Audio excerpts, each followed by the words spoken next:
Howdy there, everybody. Welcome back and happy Skews Day to you. It is January 18th, 2022. I'm Trey Crowder, and that is Mark Agee. What's up, Mark? What's up, Trey? Did you see today's Matt Gaetz update? Um, I did not, but I'm he's hopeful. his the feds have given an ex girlfriend of his an immunity deal, which is fun because you don't give something for nothing, right? Right. And just hope this case doesn't drag on long enough that it's too old for him to date. Uh, the I think you and I both spent the weekend watching football and seeing that Matt Damon Crypto.com commercial over and over and over again. Yeah. Um, It if you're ends not with him looking at Mars. Like, Yeah, talking about how fortune favors the bold throughout history or whatever, and like yeah, so be brave enough to invest in crypto. yeah. If you not anyway, fast forward. Crypto.com had to suspend all withdrawals yesterday because someone hacked it and stole $15 million in Ethereum, and we're laundering it through another exchange. So our buddy Drew pointed out he thinks Matt Damon is just wearing joggers in that commercial, and joggers is the effort that cryptocurrencies deserve. So glad for him to get the cash grab. And Crypto.com, by the way, is the same company that paid $700 million to rename the Staples Center here I, in Los Angeles. I was Yeah, just about to ask you because I thought it was, and I was about to bring that up. Yeah. Well, yeah, can't believe they're a target for like, dark web fuckery or whatever is going on yeah. there. Do you, Hackers coming after yeah, crypto. we're trying to run a scam, and you're scamming our scam. You Yeah, it's can't not do your fair. scam to our scam. That's cheating. Oh man. All righty. Well, with us as always is producer Matt. This is Weekly Skews. I want to remind you, if you're vaccinated, want to see me live, you can go to wellreadcomedy.com for tickets and information. We'll be in Omaha coming up, then Indy and Appleton, Wisconsin, and a bunch of other places after that. It's going to be fun. Hope to see y'all out there. Now, as for the show tonight, we talk about the state of voting rights legislation and those who oppose it and their apparent love for Martin Luther King. If you think that seems incongruent, then you, unlike many in GOP leadership, have a functioning brain. Speaking of having brains that don't work, we got some more Capitol rioter updates for you. They just wanted their stuff back. They're painting themselves red. It's getting wild. Before we get to all that, we, of course, must begin with the Daily Dumbass. Matt, graphic, please. Tonight's DD, anyone who thought a supreme alpha male like Dan Crenshaw would ever back down from a threat, even and especially if said threat is posed by a 10-year-old girl. That's right. Play the clip, Matt. To give context to anyone who hasn't heard, Crenshaw said, quote, "The most important thing here is that we have important hero archetypes that we look up to. Jesus is a hero archetype, Superman is a hero archetype. Real characters too. I could name 1,000. Rosa Parks, Ronald Reagan," end quote. I can't wrap my head around this. Well, I'll help you. Put a period after the word Jesus and don't question my faith. Wow. Okay, that's, Way to go, guys. You moron. What? Yeah, you don't talk to a kid like that. Yeah, boo. Don't question my faith. Oh, okay. You guys can ask questions about all of these things and I will answer them. But don't question my faith. I can question your faith if this is what you said. That's... I mean, you can read the quote again. But nowhere in that quote am I saying Jesus is not real. That's a ridiculous statement. You cut it, Matt. Of course he's the Son of God. I don't think that went the way he thought it was going to go, But Yeah. what's he going to do? He can't backtrack. He's got to just double down because, he's not a punk, Mark. He's a strong man. You can't just backpedal when you're talking shit to a 10-year-old. You got to go in harder.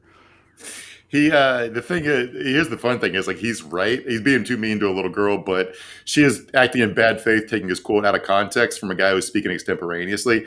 But hey, he would not be that fair to other people though. So fuck him. Yeah, and it's also at the end of that video. So like, I'm assuming these are people.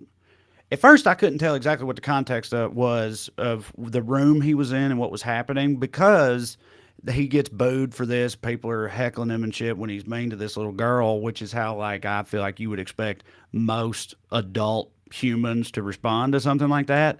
But then at the end of it, almost as though they knew that people watching the video would have this question, they start a "Let's go Brandon" chant. just kind of out of nowhere at the end of it. And I don't know if that was them being like, fuck you for that, but we're still on board with everything else or what. But it's just, or they can't just go X number of minutes without having a "Let's Go Brandon" chant, and it was just time for another one. I don't know, but I thought it was kind of weird. It's like if you sit in silence in Alabama for longer than 10 minutes, somebody's going to yell "Roll Tide." It's just going to happen. Yes, 100%. No, I think he's just doing some constituent event at a restaurant, maybe a fundraiser. But the idea that he thought, like, somebody is making this point. We love to have a lot of fun with these people tearing each other apart. Like, I think we compared them to hyenas last week.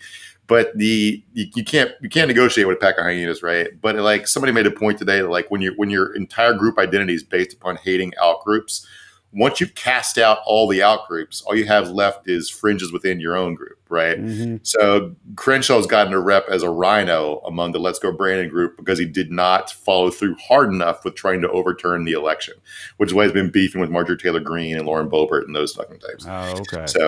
So he's a rhino to them. He's a Navy SEAL lost and not committing war crimes is not hard. He's not hardcore enough for them. He's got to blow up a Jeep in his campaign ad and yell about the Green New Deal. So yeah. Also, just an aside, this is a 10-year-old girl reportedly.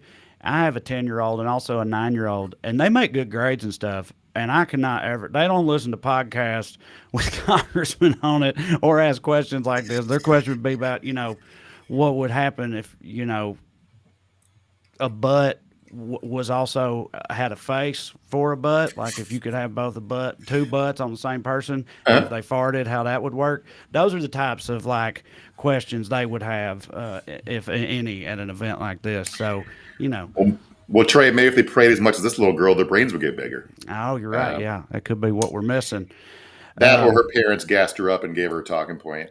See, I can't help but want again. I mean, kids are different. I'm not judging them all based on just mine, but I got friends. We all got kids around the same age, and maybe we just all got just a bunch of pack of little dumbasses. That's what we're all working with. But again, mine do pretty good in school at least, and I just don't. I don't see any of them acting like this, and I wonder, it's like, is she being force-fed Dan Crenshaw sound bites or something at the dinner table? But whatever. That ain't none of my business. My nephew's 14. If I put a gun to his head, he couldn't tell you who a singer congressman was. Right. Yeah. Right. Much less go ask them an aggressive question and get them in a gotcha about comparing Jesus to Superman as a fictional character. Exactly. Producer Matt said maybe she's homeschooled. Yeah, that would I could see it. Okay, let's see here. Honorable mention, Daily Dumbasses. Let's get into them. First up, we got Tucker Carlson for stealing this guy's valor. This is a good one. This is a good one here. I like this one. So play the clip, Matt. Who is this person? Why hasn't he been charged? That's a very simple ask. He passes out weapons, sledgehammers, poles, mace. Some of those things come into contact with other protesters who have subsequently been charged with possessing dangerous weapons and or using dangerous weapons at the Capitol. This segment on Tucker Carlson's Fox News show last month thrusted rally runner into national headlines. I never planned on being in the national spotlight. Due to unforeseen circumstances and bogus claims by Joseph McBride, here I am. Joseph McBride is representing several defendants accused of rioting at the U.S. Capitol a year ago. He accused rally runner of being an undercover cop, claiming that's why he hasn't been charged, like many others that day. I was cleared of all wrongdoing in January 21 by the FBI and local law enforcement. I gave them a copy of my footage from my GoPro, which was submitted as evidence. Rally runner says his footage proved to authorities he remained peaceful and didn't step foot inside the Capitol building. He says he doesn't regret anything about January 6, 2021. I'm proud I was there to stand for America when the spineless Congress would not. So that guy, the reporters calling him Rally Runner. He's a fixture at St. Louis Cardinals games. He apparently jogs around the stadium before every game in that full body red paint. And they call him Rally Runner because he legally changed his name to Rally Runner and will not tell people what his birth name is. Refuses to even give up his birth name. You will address him as Rally Runner if you address him at all. So At first, and if you can't, like, the reason we're laughing, if you're listening to the podcast version, is his face is painted red in his testimony video, where he's like, and the reason he sounds so stilted is he's reading that statement because another reporter made this clear. They reached out to him for comment. His lawyer told him he absolutely should not talk to the press. He really, really wanted to, so his lawyer drafted a statement that would not get his ass immediately locked up, even though he did ignore it and did profess his actual innocence, even though his lawyer told him, please do not talk about the case. So, yeah, he's going to own himself in the jail. I wonder what his lawyer said about the face paint. Like, maybe he knows that's a non-starter. Maybe his lawyer's never met with him without the face paint on. You know, maybe the face paint never comes off. But I would imagine that would be part of the advice also. Like, don't speak about the case.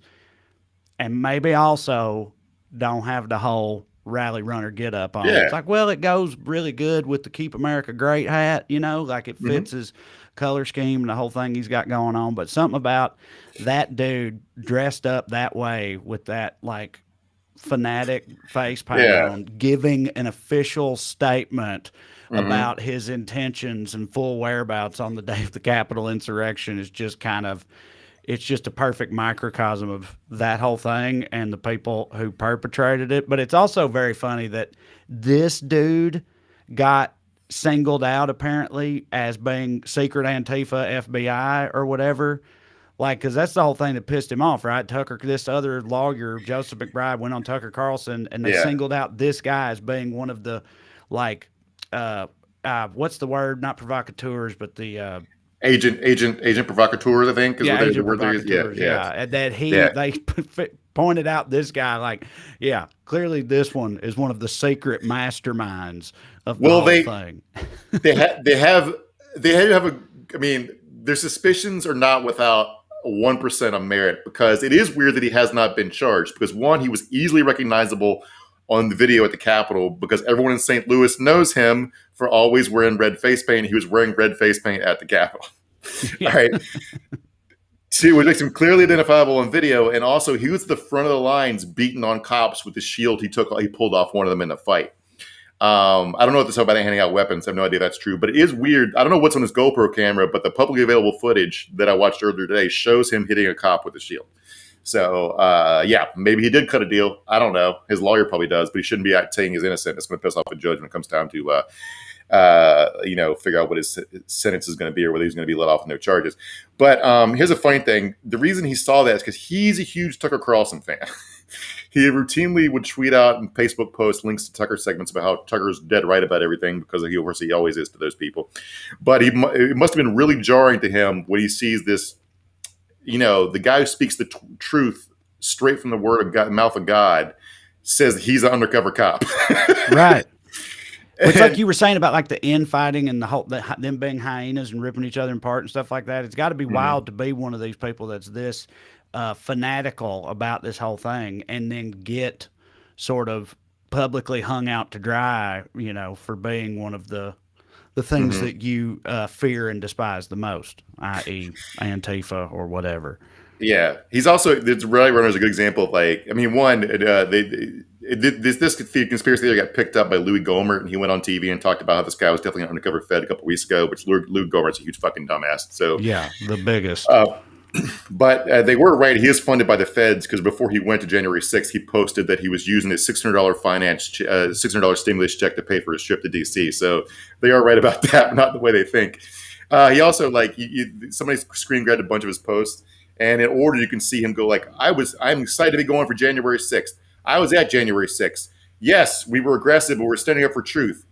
The Democrats are framing us. Wait, January 6th is the setup. And then he posted this was all undercover cops encouraging them and riling the mob up. Right. And now, complete the circle, now he is an undercover cop to his fellow allies and travelers in this movement. So, it's just, you love to see it. Yeah, man. Shit is pretty wild. But let's talk about some other Capitol rioters. Our next honorable mention.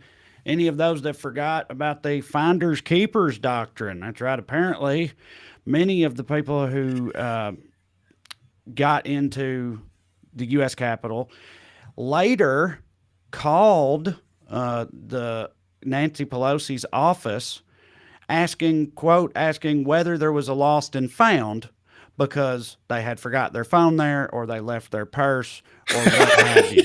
So, maybe some zip ties. Like, you got a snake flag in there? And they're like, you're going to be way more specific. We got like a whole pile of snake flags. But they're like, well, Yeah. just any one of those would work. I need to get those back. Yeah, I got a tactical vest that I left in the office. If I could just pick that up, that would be great. Yeah. And if you're not going to stick your head in it, can I have my noose back? right. And so let's. I want to see. Can we show the video of Tucker Carlson once again? His take on this, like what he took away from that happening. If you have it, Matt. Noon, that on January 7th of last year, the day after, protesters called Nancy Pelosi's office line in the Capitol looking for items they may have left inside the building. Law enforcement took down their numbers and later arrested them. Is that the behavior of people who believe they were trying to overthrow the U.S. government? Obviously, it's not. These are Americans who came to their capital city with their friends to complain loudly about what politicians were doing. They assumed that was still allowed, but it's not allowed. See, it's like, I feel like he's like dancing around saying what is actually happening here, I think, which is that like they so clearly thought that they were right and that it was fine to, but they did also want to overthrow the government, or at least overturn the result of that election. So it's just that they thought that would be okay, and they couldn't process the idea that that might not be okay. And that's why they'll just call up and ask where the lost and found is, because they left some shit there. They're also just fucking stupid. I mean, yeah, right. Yes. Of course. Something like 50% of murders go unsolved. Most of the ones that solve are the ones where the cops show up and find the killer's name tag on the body or some shit. It's like literally mostly it's low-hanging fruit when crimes get solved. The person standing over the body or whatever. Like, criminals, by and large, a lot of them, the ones that get caught anyway, are fucking stupid. So, like, someone, I don't know if you guys remember this, but the first World Trade Center bombing, those guys got caught because they had to get back the $400 deposit on the truck they exploded. All right. Well, dude, you got to get that deposit back, Mark. Everybody knows, like, it's real hard to get a deposit back, but you got to try. I mean, just on principle. Yeah. You can't just let that go. And these guys were smart enough to build the bomb and successfully set it off without getting the attention of the FBI. So, like, they're smarter than these people who, and if you've ever lost your phone, Trey, you really need your phone back when you lose it. You do. They got good footage of the riot on there. They need to post to their socials. Right, exactly. Yeah, I need to get that back so they can post it on Facebook. But yeah, you're talking about being low-hanging fruit, many arrests. That's just, there's never been lower hanging fruit. Like, imagine being one of the FBI guys or whatever that was assigned to this and taking these phone calls, because it's like, they call and they're wanting to get their purse back or whatever, and so they just tell them, yeah, no problem, we can totally do that. So just let me get your name, your address, your social, and we'll box that up. We'll send it right out to you. Trey's not even joking, because that's how the story goes. It's like he says they called up, asked for this stuff, and people are like, yes, hold please, and they put him on then they transfer him to the cops, and the cops just said, yeah. Here's the quote. They said, yeah, just give me your name, your address, your social. We'll tie up those loose ends. Yeah. And they're like, that is, you know what? The FBI is so helpful. Like, they get a bad rap sometimes, but that's top-notch customer service right there. I tell you what. Yeah, they're going to have it here by tomorrow, they said. Next thing you know, their fucking doors getting broken down. I know that people keep saying that one of the reasons they can't prosecute all these people is because the FBI agents already have their regular caseload on top of this, and the justice system's overwhelmed and all this shit. But, like, when you spend your life trying to solve whodunits, like what Al Qaeda's up to, like, get assigned this batch of cases must be like, when you're playing Super Mario and you get to find a secret door to just a pure coin world, just all coins. I know. It's got to be, dude. They have to be laughing their asses off in the break room or whatever over this shit too, comparing these notes and stuff. I mean, yeah, but it was a wild time around there. Let's see what we got next for honorable mention. Of course, very few crazy people who did end up at Trump's rally for giving the rest of them a bad name. For example, this guy we're going to see in this clip, I'm sure he is in no way indicative of the general sort of mind state of those who attended. But let's take a look at him anyway, Matt. We just need one. We need one the election. Yeah. Well, And Newsom's a clone. Okay, they just took him out. He's a puppet for the left. He's a different level. You're right. But the real Governor Newsom has had his military tribunal and Gitmo, and he's been executed. Okay. There you go. Thank you for your time. Yes, sir. There you go. I don't know what else you're supposed to say in that reporter's shoes and that, but like I liked what he went with. Well, there you have it. All right. Yeah. Back to you, Dan. Yeah, so that was Trump's big rally in Arizona. We'll get to a Trump clip in a second, but they like the main thing that was the main. I mean, they broadcast it live on C-SPAN, which fuck C-SPAN. I don't know what they're doing, but like the main coverage from it, there was that guy. He has like a YouTube channel called Real Patriot News or some shit. I don't fucking know, but there's a bunch of QAnon people there. Like that, the person's been executed. They've been replaced by a clone. That's all QAnon shit, right? But like the funny part was he kept asking a CNN reporter who was there kept asking people what they think about Kristen Sinema, and those fuckers love some Kristen Sinema. So there is a group of people she does hit for. But yeah, so Trump did his normal. The media is full of shit. The election was stolen. I got robbed. All that's par for the course now. We know what it sounds like. But he started talking about supply chain. Well, first of all, we don't have this clip, but he called it. He kept calling it supply change, like he didn't even understand the term. Yeah, about problems with the supply change. And here's a big complaint about the supply change, which really made me laugh. Buy Christmas gifts. You say to your loved one, darling, I'm sorry, I love you very much, but I just can't. There's no merchandise in Tiffany. I wanted to buy the most beautiful ring, but they don't have any rings anymore. Nobody has anything. We never even heard the term supply change. You know, if you talk supply chain is not something that we even never even talked heard the about, term. and that's what happened. I haven't heard the term. He's not wrong. Me neither. Yeah. So the man of the people, I love when he tries to be relatable. Right. It's like, you know, when you go to Tiffany's, you try to buy a $200,000 ring. Get the diamond you want. It's like they're short. Why is nobody reporting on this? We got a shortage of diamonds in this country. Yeah, it's Joe Biden's fault. You know how hard it is to get diamonds lately. Yeah. Just for the record, and I almost don't even want to say this. It was a very modest thing. I bought my wife a gift from there for Christmas. A very modest selection, but it was also a bit because I fucked up like the last 3 Christmas gifts in a row. Matter of fact, real quick because it is funny. I'll tell the story. I can't remember if I told it last year, but she last year I had just ordered her gift for Christmas. And the next day, she was sitting on her phone laughing her ass off. And I was like, what is it? And she goes, you got to see this. You got to see this. This is so great. And she shows me this Saturday Night Live sketch that had just aired that week on Saturday Night Live. And it was where Kristen Wiig is the mother of this like suburban family. And the husband and the kids are all singing about the awesome shit they got. I got a new computer. I got all this. And then it cuts to her and she's like, and I got a robe. And then it's back to them, and they're all happy, singing about the great shit they're getting. And then back to her, and I got a robe. And anyway, I had just ordered her a really nice robe. I mean, it was like, I thought it was a great robe. It was a wearable blanket, is what it was. But anyway, I was like, oh fuck, you know. But I mean, she laughed about it later. But I've been doing bad lately on presents, so I was like, well, I can't fuck this up. Anyway, I'm saying all that just to say that also isn't even true. What he just said, at least in my experience. Like, there was no indication whatsoever that Tiffany was suffering during this trying economic time we're going through right now. Tiffany seems to have been doing just fine. I kind of feel like COVID supply chain problems wouldn't affect, you know, the blood diamond trade, but what do I know? Right, yeah. Like maybe the problem, Trey, is that he's broke and you got Trey Crowder money. Maybe that's yeah, that's surely what it is. If anybody's immune to the stresses of this pandemic, it's, you know, traveling comedians. All right, let's do you want to talk about this road rage guy?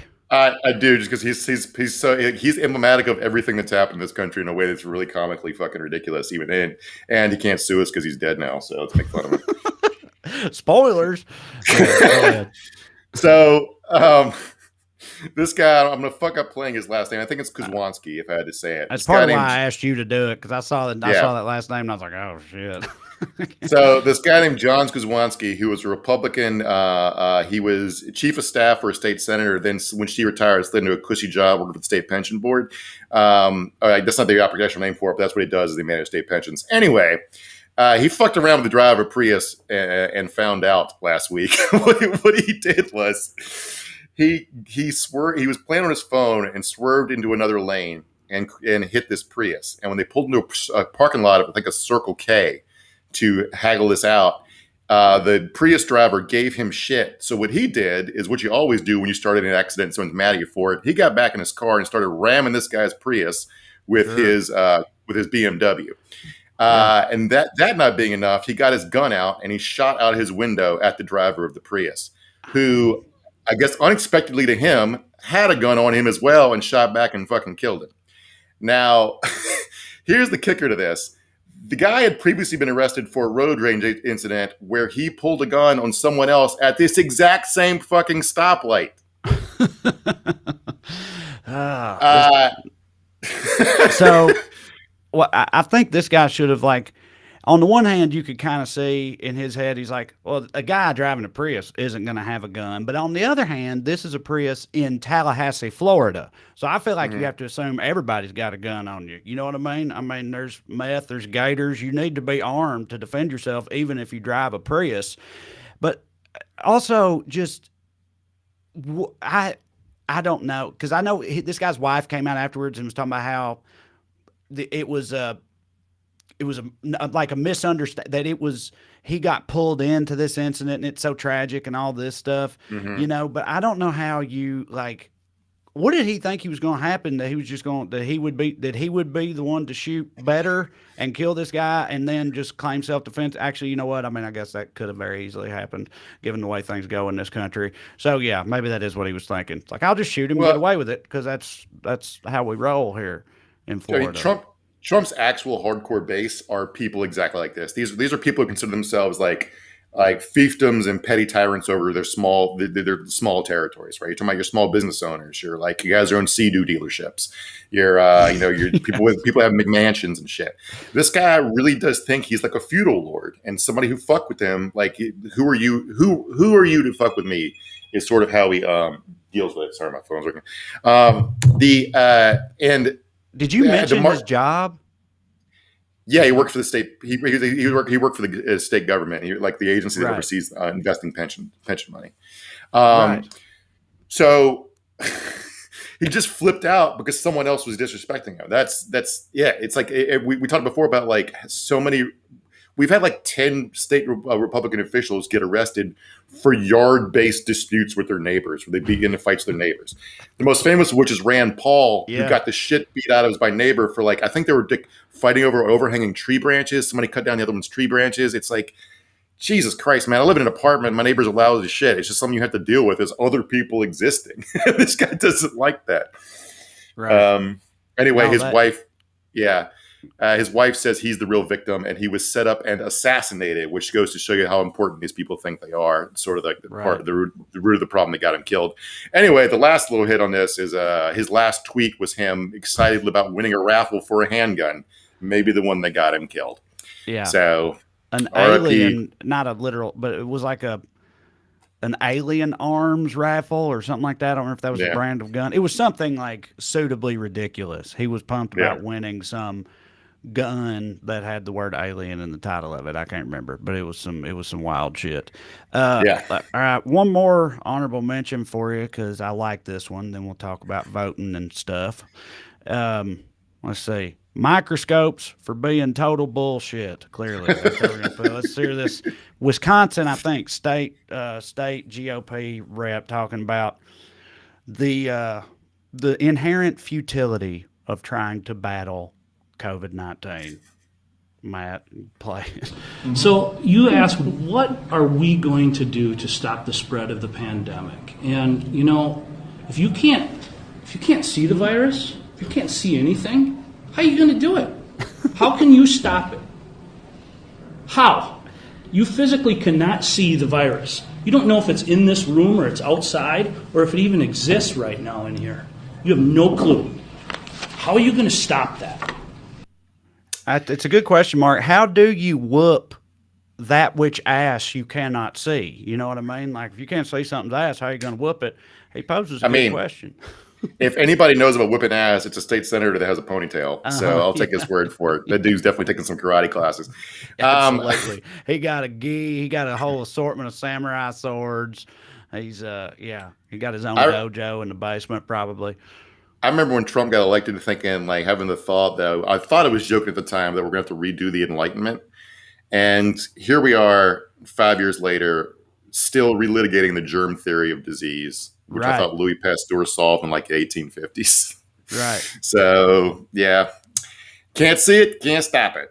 Everything in the world exists just to be perceived by humans. Why would God make the earth for people and then make stuff people can't see or hear, Trey?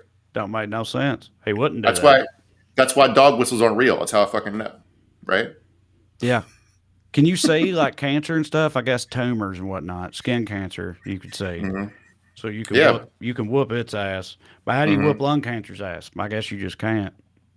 Yeah, I mean it's a pickle. It's a conundrum. Yeah. You know, if ninjas ever invade, we'd have to surrender because you can't fucking see them, right? They just like disappear in a cloud of smoke and they take over the U.S. government, right? Now, see, I think this guy be ready for ninjas. He's been training. He's been training his whole life. Waiting on the day the ninjas show up. While you studied microbiology, he studied the blade. He studied the blade. That's right. He definitely has a study the blade vibe to him. It's literally just a ponytail, but it's a good indicator. Okay. Yeah. Guys who love ponytails, they study the blade. Everybody knows it. Okay. Well, let's get into it. So we know there's an ongoing kerfuffle at Congress with the John Lewis Voting Rights Act that Joe Biden has, publicly declared that it needs to be a priority. We got to get this done. Schumer said, we're, working on it, whatever, but there's no real progress happening because it can be filibustered unless we do something about the filibuster, and Manchin and Sinema don't want to do that. So they're standing in the way. Every Republican standing in the way. None of them want to do that. But yesterday was Martin Luther King Day, and that didn't stop any of them who are standing in the way of the Voting Rights Act getting passed. Didn't stop any of them from gushing about there's I just want this is it is terrible to me to honor a very important American with the day off from work that everyone uses to be extremely fucking annoying and off base. Right. It's like I'm not just talking about the FBI every year tweeting the remembrance of Martin Luther King, a guy who they actively tried to get to kill himself, right, to harass into suicide. It's like there was a private prison yesterday that tweeted out an MLK quote. Wells Fargo Bank. We don't need to go into it, but Martin Luther King was not an agent of communists like people said he was in the 60s, but he was absolutely a fucking socialist. Yeah. and he definitely wouldn't have fucked with private prisons. I mean, we incarcerate black people to much higher rates. One of the biggest, issues with race relations in this country and its recent history. So I don't think Martin Luther King would be pro the private prison industry. And the audacity of these people, it's like, it's just a thing you're supposed to do, I guess. Do you know what I mean? It's like you just have to do it no matter who you are or what you stand for. So they just do it despite how baldly hypocritical it is. And not a lot of people know this, but the most famous of his letters from Birmingham jail was just the one saying 5 stars. I love it here. The fucking the balls in the FBI. If Martin Luther King had an arch enemy, it was they were the Wile E. Coyote to his Roadrunner. Right? It's not like the Tom to his Jerry. There was no there's no other way to splice it. And I know they're not the same agents, and it's not the same. Hopefully, after the church committee hearings and stuff, they got more sane and J. Edgar Hoover rot in hell. But what the fuck are we doing here? But everybody loves to get their takes off, and I just think this is evidence of either they're way stupider than they have to be to be in Congress or say drive a car, or cook their own dinner. Or they're just operating in such bad faith that there's no point in even having a debate over stuff like voting rights with them. Because this one's just funny, but this is a congressman named Mike Wartz, I think, from Florida. He represents Ron DeSantis' old old district outside of Jacksonville and covering Daytona Beach. And he was in the Army, which is what is the context for this. But let's hear this take on MLK, Matt. Here at the Martin Luther King Memorial, celebrating Dr. King, you know, I've often said that he would have made the best of Green Berets. Our motto in the Green Beret community is De Oppresso Liber, to free the oppressed, where we've embedded with and helped oppressed societies all over the world. Well, that's exactly what Dr. King did. Okay. Except that he did it. Right, exactly. Except for a couple differences in approach. But, let's not split hairs. Yeah, I'm not even remotely going to argue with his take. I'm just going to say that absolutely was not on Martin Luther King's take. He gave a lot of speeches about American imperialism and military interventions. Yeah. He was extremely opposed to the Vietnam War. He talked a lot about how you can't stop oppression in America until you stop oppression overseas and stop meddling in other countries' affairs and doing military adventurism. This isn't like obscure stuff. This is the crux of his whole belief system. Also, he wasn't really a shoot first, ask questions later type of guy either. Do you know what I mean? Like, he wasn't known for being, for taking the guns blazing approach. And I mean that literally with violence, that wasn't generally how he approached the oppression. Someone else is a bigger expert than some of. I think a part of that, and one other thing I want to talk about is how we turn him into like a grandfatherly cartoon figure. He was more militant and more radical than people like want to remember him as. He wasn't some cuddly old teddy bear. It wasn't purely nonviolence always. It was nonviolence for now, right? If you don't stop fucking up. But also he made the quote, "The riot is the language of the unheard." It's not like. He was making the point that if you fuck around, you're gonna find out, right? It's like it's not justifying violence, but this is what if you're violent enough to people for a long enough time, they're gonna want some get back. It's not a hard dynamic to understand. But the one quote they do know, they're not familiar with any of his other speeches or talks or books or writings, but they do know that the one about the judging people about the content of the character, not the color of their skin, because they say that they love constantly. it. And here's Virginia's new governor, Glenn Youngkin, getting there, taking a long walk. Whose whole entire thing and his entire thing in his campaign was about the evils of critical race theory and teaching children that we had slaves and that was bad. Basically, he wasn't down with all that. That was his entire thing in his campaign. Anyway. School system. We're not going to teach our children to view everything through a lens of race. Yes, we will teach all history, the good and the bad, because we can't know where we're going unless we know where we have come from. But to actually teach our children that one group is advantaged and another is disadvantaged simply because of the color of their skin cuts across everything we know to be true. And the immortal words of Dr. Martin Luther King ring in our ears that we must judge one another by the content of our character and not the color of our skin. But this is what will be the founding principle of our executive order and what we're going to do in Virginia schools. All right. Yeah, we all know Martin Luther King would have been opposed to talking about structural racism. Right. We're not going to talk about race. MLK hated talking about race. I know, never. He famously avoided the subject of race. Martin Luther King did. No, but I just don't like the whole. He says we're going to talk about all of our history, both the good and the bad, but not any kind of systemic racism, though, or whatever. Teaching them that is real because it is false, but it is. How is it possible to teach the bad parts of history in a way that won't offend their precious white children's sensibilities or whatever? I mean, how can you possibly do that? I guess you just remove all the context to the point where you think that like civil rights protesters were doing sit-ins in restaurants because the restaurants wouldn't order two tacos on Tuesday coupons or some shit, right. Or that MLK was getting his head cracked on the Edmund Pettus Bridge because they were going to put a toll booth up. I don't fucking know how you it's just dumb, and like no one's asking a 10-year-old to feel guilty over what his great grandpa did. Right. The idea that the kids feel that way or anybody's trying to make kids feel that way is fucking stupid. I don't know where it's also defensive over nothing. But then again, the point is these people don't mean anything to what they're saying. Glenn Youngkin made $400 million working for a hedge fund. He went to like Princeton or some shit. He's not fucking stupid.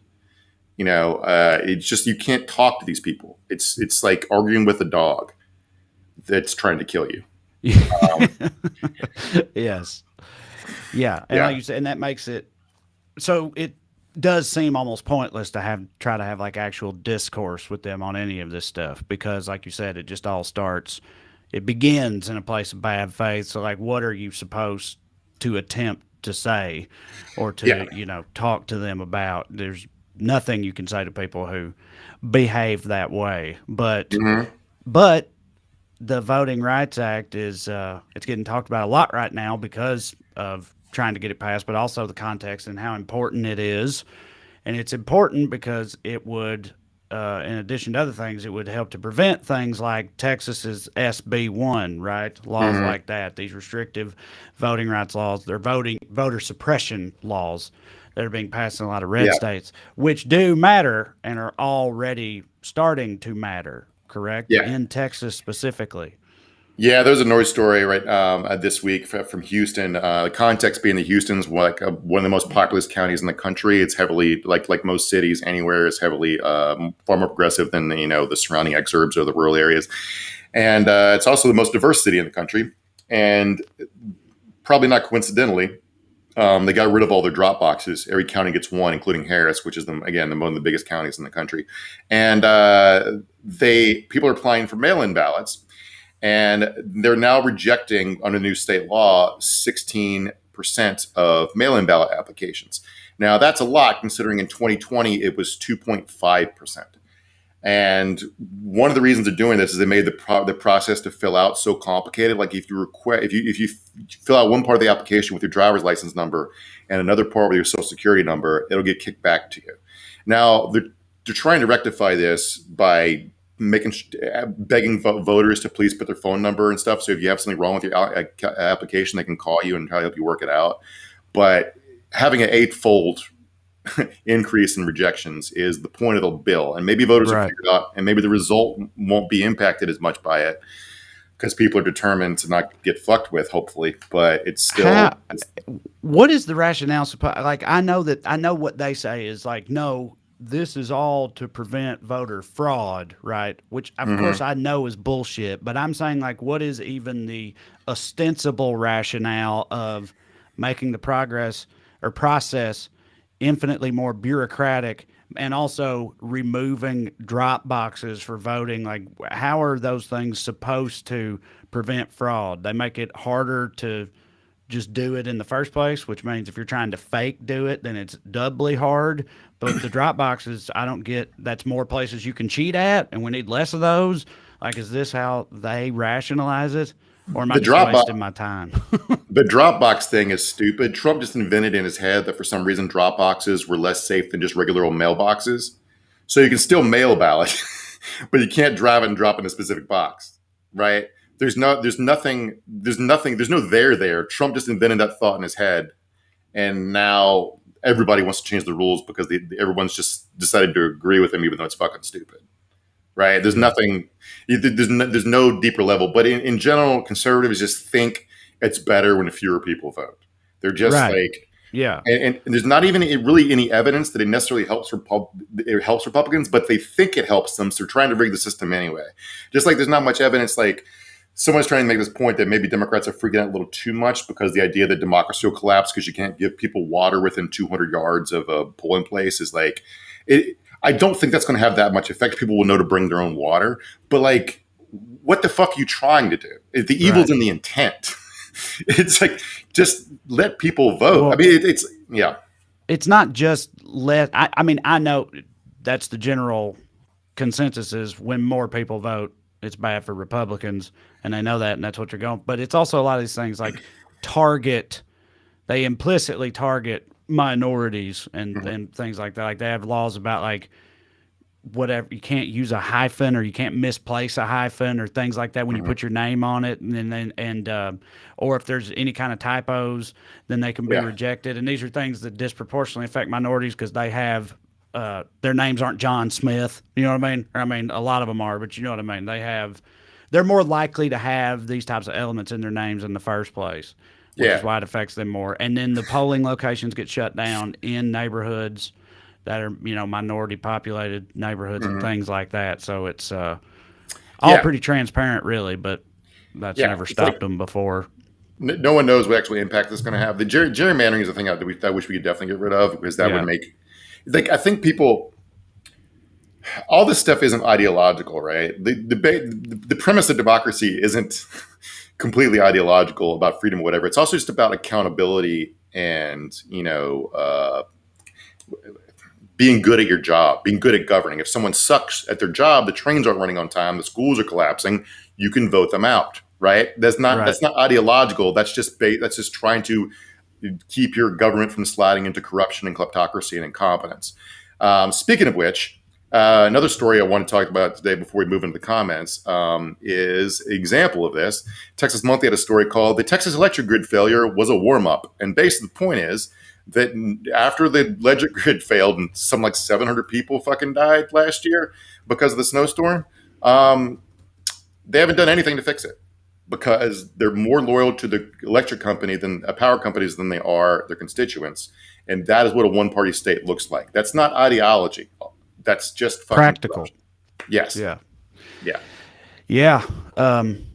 Matt, you can put those back. I think it was Brooke McClymond or something. I'm sorry. It was up there and now it's not. Said from YouTube said there's no way Joe Biden is running again. I think we've talked about that on here before. And I was thinking about it earlier today too, just looking at his approval rating and all that stuff. What do you think's going to happen with that? I don't know, man, but there's a bunch of stories saying Hillary's thinking about running again. So God help us. Dude, we need some different fucking people up there in there. Mm-hmm. Anybody under younger people. Yeah, man. Fucking anyone who could run a single lap around a track or do a pull up. But what is the likelihood, in your opinion, of? Because I remember people saying that when Joe Biden ran the first time. I remember there were people saying it's like he's probably only going to do one term or whatever. But I feel like that don't generally just happen. Like, is the idea that he gonna get primaried, or he's gonna just say, you know what, fuck this, or like, what is supposed to happen with that?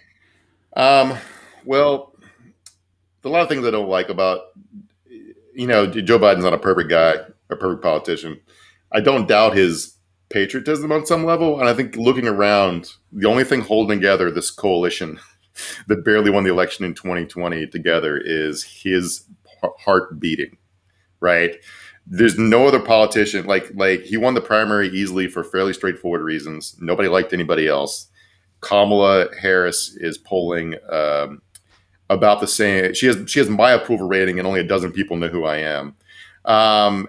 And Mayor Pete, because he has an Amazon Prime documentary. Like, who the fuck is out there? I mean, I wish Jay Inslee would run. I think he's like a good politician and a good governor. But yeah. Wanda Manning says, you need to specify that because Sinema wants to run. I made a video about that the other day. I find that laughable personally. Because like you said up top, okay, you go to Trump rallies and they're like, yeah, we think she's great, but they're not going to fucking vote for her though. I don't think, because of everything else about her. And she's alienated this side of the fence completely. So it's like, but she thinks she's like, she speaks to the middle or something.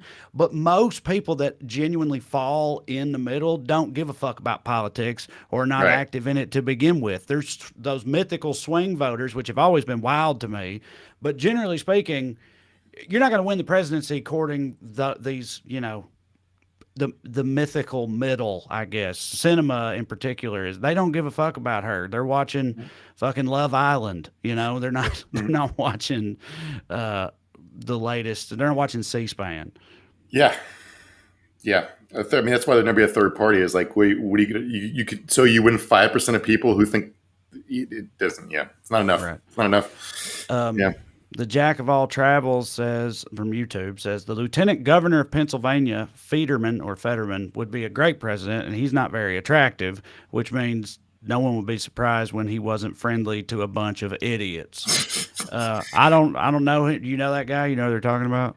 Yeah, he's like 6'5". He dresses like an auto mechanic, even though he has 2 master's degrees. He's got like a wife that dresses like a Playboy bunny. He rules. He's a cool guy. I think he drives a Harley. That all sounds cool to me. Yeah. Yeah, he's got like he's a good politician. He comes across well on camera and stuff, and he's got an imposing presence. I mean, I don't know much about him other than watching him talk shit to Republicans during the recounts, and that was fun.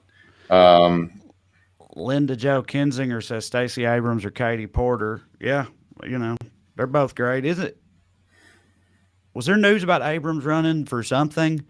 She's running for governor of Georgia again, like officially. Yeah. So yeah, talk about that voter suppressive stuff, man. Like that Brian Kemp shit. I mean, remember people being aware that it happened and it was shady or whatever. But like looking back into that, to his like tenure as the Secretary of State of Georgia when he presided over all the voting shit in the state, in the run up to and during the election where he beat Stacey Abrams, it's wild how clearly corrupt and sorry and fucked up it all was, and he just straight up got away with it. He's the governor. He's been the governor ever since. That's essentially the crux of his fallout with Trump. Is like there are ways to cheat at elections. You did it the fucking wrong way. Right? You cheated an election on the front end. That's what the election suppression laws are about. Right. You rig an election before it happens. You don't go after it happens and try to undo shit. That's fucking stupid. Yeah. So he deleted like 300,000 people off the rolls. There were I think. Yeah, he thought were Democratic voters, and he won by like a few thousand or whatever. He also shut down a lot of places, and the thing about the misspellings and typos and stuff in applications, he pulled out every trick in the voter suppression book and won, but still barely won despite all that. And just the fact that he like announced his intentions to run for governor and also his intentions to keep the job that presides over the gubernatorial election process. Like that just shouldn't be allowed to happen in the first place, but it was all pretty fucked up. It's basically like it's like buying yourself a world's #1 dad T-shirt and then acting like it's the real title. It's like I got it for like you just made yourself governor. Yeah, you don't get to fucking do that. Kashishimoto Howard says Fetterman's an awesome guy. We love him in Pennsylvania. Yeah, I'm liking what I'm hearing. Amy Upchurch Toodle says local elections are so important. Yes, that's also true. We were talking on a recent episode about how they have gotten more motivated and ambitious at a smaller level, at a local level, like the assault on school boards and stuff, and how that's really upsetting and worrying because you can be much more effective at that level. You got, a handful of lunatics screaming loudly enough in that small enough of a venue, and like shit can happen. It can matter. As opposed to just us hollering on the internet, they do that too. But yeah. Oh, the Jack of all travels back again says Fetterman wears Carhartt every day. That's right. Hell yeah. Go Carhartt. You see that, Mark? They're pissed off at Carhartt. Oh yeah. Oh, not Fetterman isn't. No. Yeah. Because they said it didn't matter what the Supreme Court ruled. They were going to force their employees to get vaccinated. So now, of course, people on the right are calling for a boycott of Carhartt and all this stuff, which is pretty juicy. What are you going to do? Not wear work pants? Right. Yeah. It's like Carhartt's got a monopoly on actual useful work. That's what they ain't going to stop wearing Carhartt over this. Be like, I'm sure there was at least a few gay people who were just like, that chicken's just too good. You know what I mean? I can't help it,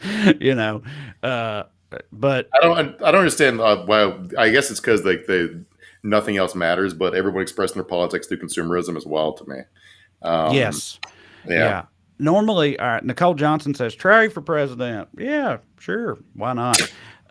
Don't forget to like and share, everybody. That's right. Like, subscribe, share, all that good stuff. We do appreciate it. Thank you, Nicole, for being the person who has to remind me every week. But I do appreciate it. Did you see the never mind. Forgot what I was going to say. Oh, I was going to say about Carhartt. I feel like a lot of times when they call for boycotts of stuff, I feel like in my memory, it's been like, I remember they did it for Target and they did it for like Air Force Ones or Nikes or whatever over Kaepernick and stuff like that, and it's all, and usually when that happens, I'm like, I think they'll be fine without, like, I don't think they're sweating it too much. Y'all boycotting them, but Carhartt, it is a bit of a different story, except I think Carhartt just knows yeah, y'all ain't gonna do that. Like, It say is you're gonna funny. do that, but you ain't gonna. You know, you're gonna buy these coveralls, motherfucker. Don't lie. It is funny. Usually they express their like disdain for a brand by doing a reverse boycott, by buying more of the stuff and burning it or whatever. Yeah, Like- but they purchase it first. Yes, like it's always protesting. hilarious. I mean, we talked about like a week ago, but protesting the Dr. Seuss estate for taking those 3 books out of circulation by buying up all the remaining copies of that book is fucking priceless. A book you never wanted to read anyway because no one had ever heard of those 3 books.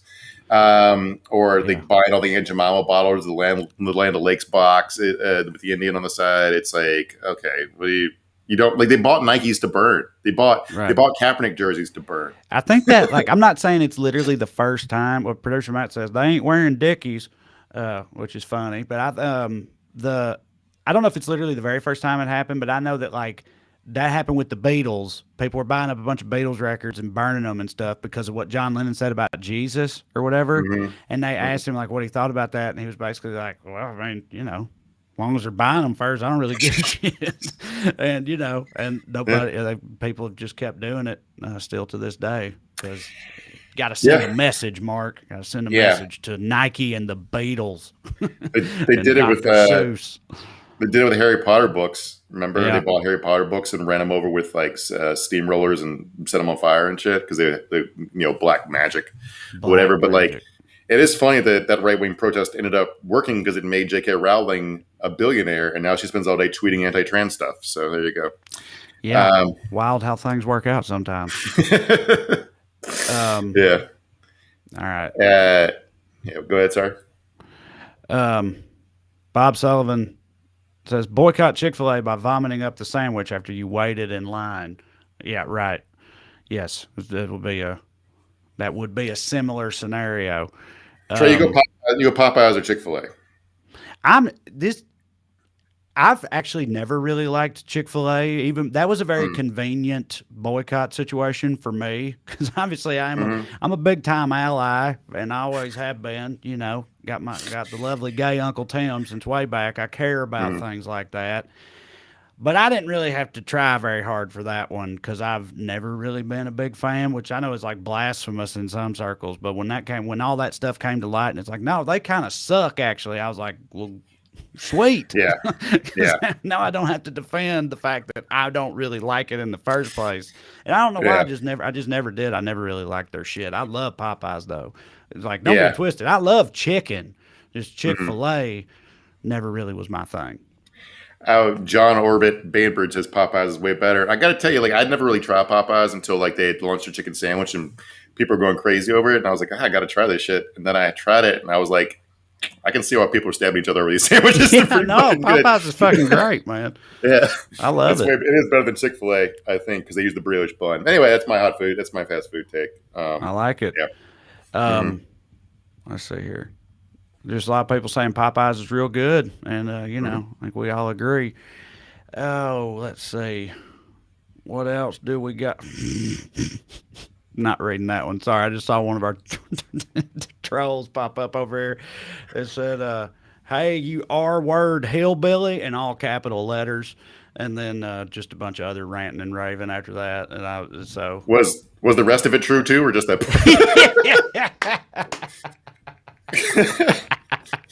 Yeah. Oh, yeah. Music club, Skews Club music club recommendation before we go. So Vanilla Ice is apparently gone Q adjacent. He's now making hit songs with the QAnon rapper, MAGA rapper Forgiato Blow, who has Forgiato Blow. Yeah, he's the guy we talked about before, dancing next to Roger Stone at a CPAC.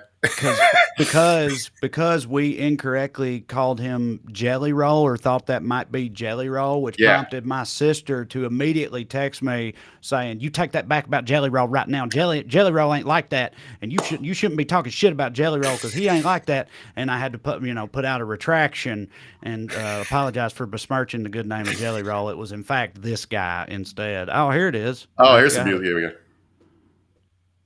Maybe. And Bronco Billy ain't got nothing on this. Saddle up, baby, give me a kiss. You know it's Friday, and I just got paid. Baby, won't you come roll with me? I'ma take you to the rodeo. That's more than enough. Anyway, if Shit, you're wow. interested in more Forgiato Blow songs, here's a couple called White History Month and Captain Kyle, which I'm assuming is about Rittenhouse. So there you go. I've wondered with Vanilla Ice if it's like, is he going Q or is it just like this is who he can rap on a song with now? Do you know what I mean? Just like Yeah. he'll just if you want him to rap, he'll do it. He'll show up, even if you're Forgiato Blow, perhaps. Or maybe he's full blown Q lunatic. I don't know. Anyway, who's to say? Thank you all for joining us. Remember, go to wellreadcomedy.com if you want to come and see me. You can go to weeklyskews.com if you want a shirt, all that good stuff. Like, subscribe, 5-star review, tell your mom and them, all that. We love you, and we'll see you next week. See you, bye.